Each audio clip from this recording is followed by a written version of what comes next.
So we're here at the Floating Offshore Wind Conference in Aberdeen, and Michael, you've been speaking to the Deputy First Minister. You were in the opening session. What's been your key takeaway from the show floor? I think AR7, that is definitely the big one right now.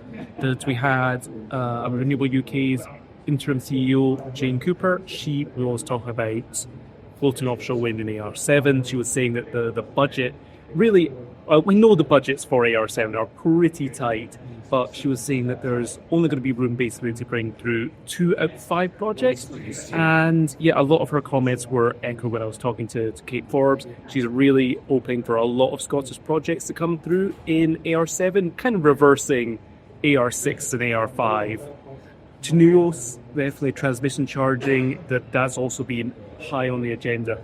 But for you, Ryan, you were speaking with the developers over at Greenville, weren't you? Yeah, so Greenville, they've got an interesting stance, especially Barry McLeod, CEO of Flotation Energy. He was essentially arguing the case of the oil and gas sector, which maybe a couple of years ago at such a renewables focused event we might not have seen.